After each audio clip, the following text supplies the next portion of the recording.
제가 오늘 지금 촬영하는 오늘이 4월 14일 월요일입니다. 지금 밖에는 비가 내리고 있습니다. 지난 주만 해도 날씨가 굉장히 따뜻해서 이제 따뜻한 봄이 왔나 보다 했는데 지난 주말에 갑자기 눈이 내리고 겨울 날씨로 돌아갔죠. 이와 같이 자연 현상은 쉽게 예측하기가 힘듭니다. 물론 그렇더라도 봄은 왔습니다. 그리고 이미 밖에는 꽃들이 피어 있습니다. 우리들의 인생도 봄, 여름, 가을, 겨울 이렇게 사계절이 돌아가고 우리는 그것을 알고 있습니다. 우리들의 인생도 언젠가는 또 겨울이 온다는 것을. 그리고 그렇지만 또 새로운 봄이 오듯이 다시 또 새로운 봄이 우리 인생에도 있고 또 우리 후대가 연결해서 역사를 이어갈 것입니다. 그래서 우리는 그렇게 해서 우리는 이렇게 문명을 발달시켜 오지 않았을까 이런 생각을 해봅니다. 자, 지난번까지는 우리가 세켈에 대해서 얘기를 했었습니다. 자, 오늘부터는 고대 그리스의 돈인 드라크마에 대해서 얘기해 보겠습니다. 자, 8강 드라크마 저승으로 가는 뱃삭이라는 제목으로 시작하겠습니다. 드라크마는 고대 그리스의 화폐였고요. 그리고 이 드라크마는 고대 그리스 그 중에서도 아테네의 화폐였습니다. 근데 이 아테네의 화폐가 결국 아테네가 이제 고대 그리스에서 가장 강력한 문화와 어떤 나라가 되다 보니까 그리스가 아테네의 어떤 표준적인 화폐가 됩니다. 그리고 이 드라크마가 결국 아테네의 넓은 해상 무역의 어떤 중심지가 되다 보니까 국제적으로 이 돈이 퍼져나가서 사실상 저는 최초의 기축통화가 이 드라크마가 아닌가 이렇게 생각합니다. 그리고 이 드라크마라는 돈이 가장 그 작은 단위의 돈이 오볼이라는 돈인데 그리스 신화에서는 사람이 죽으면 그리스 신화 속에서는 지하 세계로 가게 돼 있는데 그때 아케론 강이라는 강을 건너게 돼 있습니다. 근데 그 강을 건너는 그 뱃사공이 카론이라고 하는 뱃사공이 있습니다. 그래서 우리가 그 카론에게 1오볼의 돈을 주고 우리는 지하 세계로 건너갑니다. 그러니까 사람이 죽으면 1오볼이 필요한 것이죠. 그래서 오늘은 그 카론의 오볼 여기에 담긴 이야기를 한번 해보겠습니다. 드라크마라는 뜻은 한 움큼이라는 뜻입니다. 그러니까 그 고대 그리스에서는 오볼이라고 하는 것은 쇠꼬챙이 같은 것을 의미합니다. 그 쇠꼬챙이가 그 당시에 하나 그 일종 화폐로 이게 쓰였죠. 그래서 그 한 움큼 여기 그 한 오볼을 한 움큼을 쥐면 대략 손에 6개 정도가 쥐어졌다고 합니다. 그래서 6개의 1드라크마였습니다. 한 움큼 그러니까 6개 이거를 얘기하는 뜻이었는데 그게 은화가 만들어지면서 은화의 돈 단위로 쓰이게 됩니다. 그러니까 세켈은 은의 무게 그 어떤 무게의 단위였지 않습니까? 그게 점차 은화가 만들어지면서 이제 돈의 단위가 되었고 이 드라크마는 한 웅쿰이라는 뜻, 그 6개의 오볼이라는 뜻을 가진 그 뜻이 화폐의 단위가 또 되었습니다. 그래서 한 손에 잡히는 양이다 이런 뜻을 가지고 있습니다.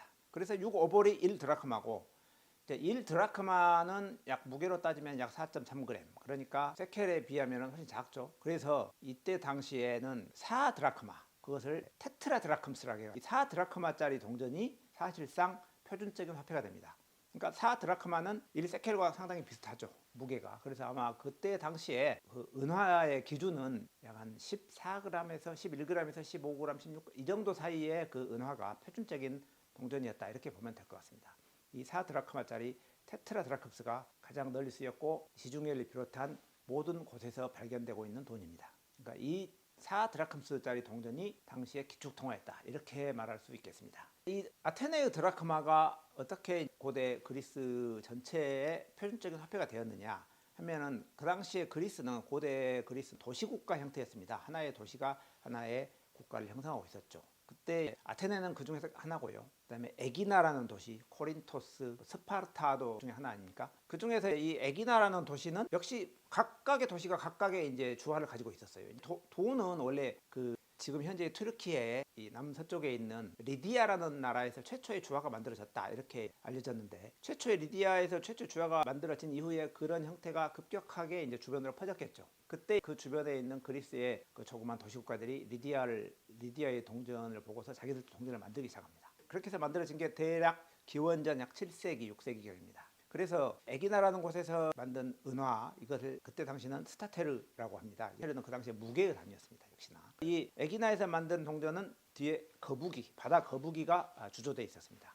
그리고 코린토스라는 도시는 성경에서는 고린도라고 알려져 있는데 역시 굉장히 발달한 도시였습니다. 이 코린토스에서도 역시 자기만의 주화를 만들었습니다. 그 주화에는 페가수스가 주조되어 있었습니다. 그리고 아테네에서는 역시 동전을 만들었는데 아테네의 동전에는 앞면에는 아테나 여신의 모습이 새겨져 있고 뒷면에는 올빼미가 새겨져 있었습니다. 그래서 이 세 개의 동전이 가장 좀 유명한 동전이었는데 서로 경쟁, 뭐 동전끼리 경쟁했다면 좀 그렇지만 어떻게 보면 세 개의 도시가 헤게모니를 장악하기 위해서 아마 경쟁을 했겠죠. 그런데 이제 아테네가 결과적으로 가장 큰 번영을 이루게 되고 결국은 아테네의 돈이 그리스 전역에 퍼지게 됩니다. 그래서 이제 올빼미가 아테네의 돈을 상징하는 이 드라크마를 상징하는 상징이 되게 됩니다. 이제 이 그리스 사람들은 이 올빼미를 굉장히 자랑스럽게 생각하죠. 그래서 지금도 1유로 그리스 동전에는 올빼미가 새겨져 있습니다. 그리스가 유로화로 통합이 되면서 자기들의 화폐인 드라크마를 포기해야 되죠. 하지만 자기들의 상징인 이 드라크마의 올빼미는 포기할 수가 없었습니다. 그래서 지금 현재의 1유로짜리 그리스 동전에는 올빼미가 새겨져 있는 것입니다. 그러니까 얼마나 그리스 사람들이 이 올빼미와 드라크마를 사랑했는지 알 수가 있습니다. 자, 그래서 아테네라는 도시는 물론 아테나 여신에서 이름을 따왔고 아테네의 수호신은 아테나 여신이었습니다. 그리고 그 유명한 아테네에 있는 파르테논 신전도 바로 이 아테나 여신에 헌정하기 위한 그런 신전이었습니다. 그러니까 아테네는 아테나의 도시였죠. 그리고 아테나의 상징은 올빼미입니다. 아테나 여신은 지혜의 여신입니다. 지혜와 이성, 이런 전략, 여기 이런 여신이고요. 그래서 이제 올빼미가 상징이 되는데 왜 올빼미가 지혜의 여신의 상징이 되었느냐 하면은 올빼미의 특성, 즉 올빼미는 밤의 어두움 속에서 이 밖을 볼 수 있는 그런 시력을 가지고 있지 않습니까? 그래서 이 어둠을 꿰뚫는 통찰력, 그러니까 보이지 않는 곳을 보는, 우리가 볼 수 있는 너머를 볼 수 있는 그런 통찰력을 가지고 있는 상징으로서 올빼미가 아테나 여신의 지혜의 여신과 맞아 떨어지는 것입니다. 그러니까 우리가 지혜라고 하는 것은 뭡니까? 지혜라고 하는 것은 지금 내가 보고 있는 것의 너머에 있는 그 어떤 이치를 보는 것, 이게 바로 지혜죠. 지식은 그냥 우리가 지금 현재 보고 있는 것만을 아는 것, 이걸 지식이라고 한다면 지혜는 그러한 지식들이 모여서 그러한 것들, 우리가 눈에 보이는 그 현상 넘어서의 어떤 현상을 알게 되는 이것이 바로 지혜입니다. 자, 그래서 올빼미가 지혜의 여신의 상징이 되는 것은 굉장히 일리가 있다. 저는 이렇게 보여집니다. 올빼미는 우리나라라든가 동양권에서는 약간 좀 죽음과 연관이 되면서 좀 음습한 동물로 묘사가 많이 되고 있습니다만은 서양 쪽에서는 이와 같이 지혜 쪽으로 굉장히 많이 연결이 되면서 좋아하는 동물인 것 같습니다. 제가 2년 전에 프랑스의 디종이라고 하는 도시를 갔는데 그 디종의 상징이 바로 이 올빼미입니다. 그래서 그 도시에는 올빼미 트레일이라고 해서 이렇게 길 바닥에다가 올빼미 모양을 각인을 시켜서 사람들이 그 길 따라서 이렇게 투어를 하는 게 굉장히 그 도시의 시그니처 트래블 코스입니다.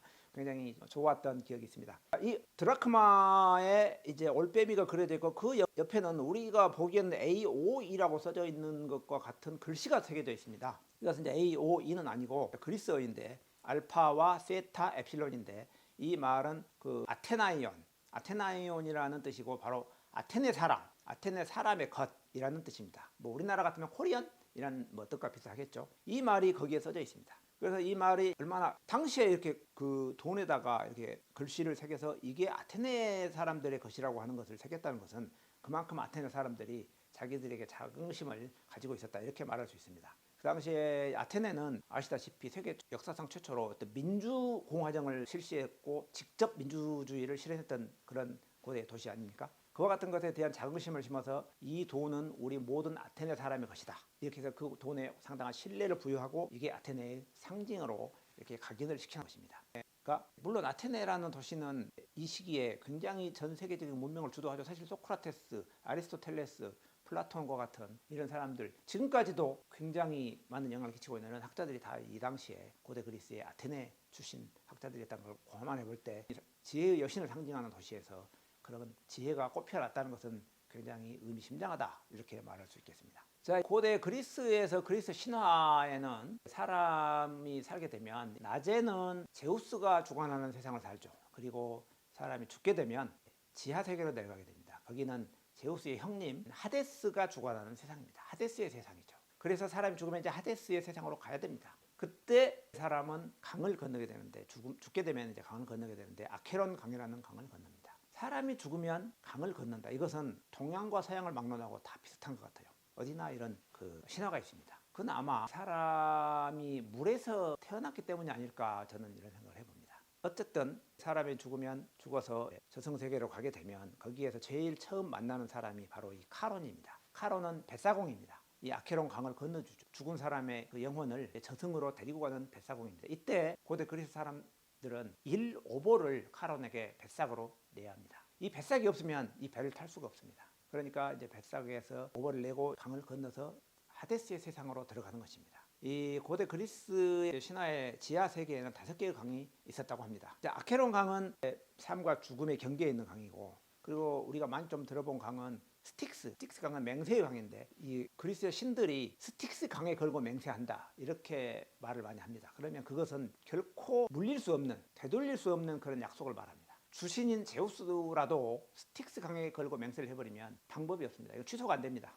그래서 굉장히 강한 맹세를 얘기할 때 스틱스 강에 대고 맹세한다 이런 뜻을 지니고 있고요.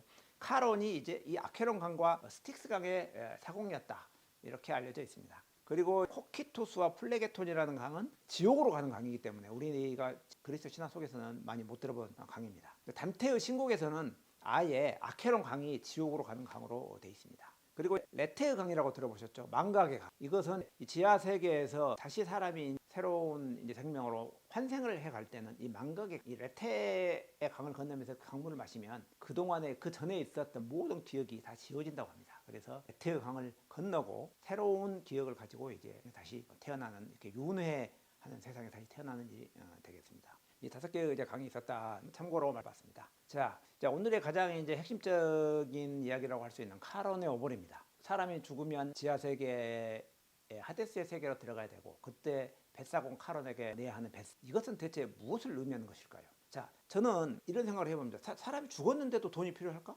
그런데 돈이라고 하는 것은 알다시피 매개체입니다. 어떤 물건과 물건을 매개하고 문명과 문명을 매개했고 사람과 사람의 관계를 매개하는 매개체로서의 돈이었죠. 이 매개체가 삶과 죽음을 매개하는 그 매개체의 역할을 한다. 그러니까 그 당시의 사람들도 이 돈의 이 매개하는 기능을 굉장히 집중해서 보았다. 저는 이렇게 봐요. 그러니까 산 사람과 죽은 사람을 연결하는 그 사이에 이게 필요한 것입니다. 1오벌은 굉장히 작은 돈이죠. 1드라크마도 작은 돈인데 그 6분의 1의 돈이기 때문에 굉장히 작은 돈입니다. 하지만 돈의 액수가 중요한 게 아니고 그 삶에서 죽음으로 넘어갈 때 그 작은 돈인 오볼을 통해서 우리는 그 매개를 통해서 넘어간다는 것이죠. 물질의 세계에서 영혼의 세계로 넘어갈 때 필요한 최소한의 매개체, 그게 바로 1오볼이었습니다.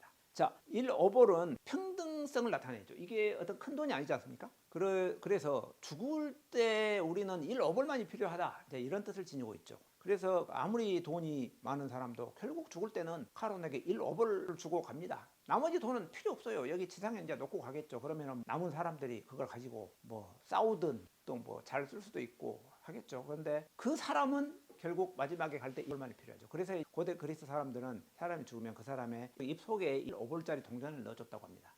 아니면은 어디 망자의 몸에 어디 가까운 곳에 그 1오볼을 두었다고 합니다. 그래서 지금 고대 그리스의 어떤 매장지를 가보면 그 1짜리 동전이 많이 발견된다고 합니다. 자, 1오볼은 우리가 살아있는 동안에는 어떤 경제적 동물이었다. 그러니까 그리스도 굉장히 경제적으로 발달했던 도시고 경제적인 어떤 국가였습니다. 그러니까 돈에 대해서 굉장히 밝은 지혜의 도시긴 합니다만 굉장히 돈을 많이 번 도시였고 부유한 도시이기도 했고 상업적인 도시였죠. 무역의 중심지였으니까. 그래서 죽을 때도 이 돈을 상징 삼아서 1오볼을 신화가 만들어졌지 않을까 이런 생각을 해봅니다. 그리고 사람이 죽었는데 1오볼이 없는 사람은 많이 태워주질 않습니다. 그러면 그 사람은 어떻게 되겠습니까? 지하 세계로 못 내려갑니다.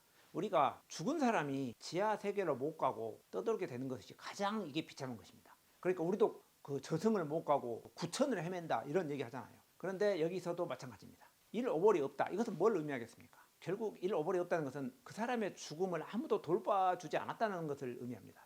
죽으면 1오볼을 누군가는 넣어주는데 어디서 고독사, 예를 들면 우리 같으면 지금 고독사죠. 고독사를 하게 되면 누가 돈을 안 넣어주지 않습니까? 그러면 그 사람은 저승에 못 가는 겁니다. 굉장히 불쌍한 처지가 되는 거죠. 그래서 아마 이때 당시에 그 고대 그리스의 신화가 알려주는 것은 적어도 나에게 1오볼을 넣어줄 수 있는 삶을 살아야 된다. 뜻. 그리고 죽을 때는 누군가 그래도 나를 돌봐서 마지막 순간을 보내줘야 한다. 이런 뜻을 가지고 있지 않을까 이런 생각을 해봅니다. 자, 그래서 오늘의 맺은말로는 그리스 사람들은 이런 얘기를 했다고 합니다. 자, even kings pay 1오볼. 그러니까 이제 왕이라 할지라도 1오볼만을 지불한다. 카론에게. 왕도 아무리 돈이 많은 부자도 죽는 순간에는 오직 1오볼만을 카론에게 주고 갑니다. 그러니까 우리가 너무 살아있는 동안에 너무 많은 것에 집착을 이유가 없다. 이제 그런 뜻을 내포하고 있지 않을까 싶습니다. 여러분, 우리가 지금 살면서 여러분의 그 삶을 살면서 돈에 집착하지 말라는 제가 제 부터 누누이 해오고 있습니다. 물론 돈은 필요하죠. 우리의 삶을 살면서. 하지만 집착하면 안 된다. 돈이 우리를 지배해서는 안 된다. 내가 그 돈을 잘 활용해야 된다. 이런 말씀을 여러 번 드리고 있습니다. 여러분이 내가 삶을 사는데 필요한 만큼의 돈, 그리고 혹시라도 그 여분의 돈이 있다면 그것을 가지고 여러분의 어떤 인생을 즐겁게 하고 어디 다른 여행도 다니고 많은 또 경험들을 하시고 또 불쌍한 사람이 있으면 돕고 또 베풀면서 이렇게 살면 행복한 삶이 되지 않을까. 뭐 누구나 다 알고 있는 얘기입니다만은 제가 다시 한번 말씀을 드려봅니다. 자, 오늘 제 첫 이야기, 저승으로 가는 이야기는 여기서 마치겠습니다. 계속해서 당분간 드라카마와 관련된 얘기를 해보겠습니다. 드라카마가 고대 그리스 신화와 연결되기 때문에 많은 이야기들이 있습니다. 다음 이야기는 고대 그리스의 전성시대, 그걸 고전기라고 합니다. 그리스의 고전기. 그 고전기는 어떤 시대였는지, 그리고 그 고전기에 발견된 그리스 아우리움이라고 하는 데서 거대한 은광을 발견합니다. 이 고대 그리스의 은광이 발견됨으로써 그리스가 훨씬 더 많은 이제 부를 축적하게 되는 것이죠. 그래서 이 은광과 관련된 얘기를 해보겠습니다. 더 따뜻한 봄이 올 것 같습니다. 감사합니다. 여러분, 다음 강좌에서 뵙겠습니다. 저는 낭만 탱커였습니다.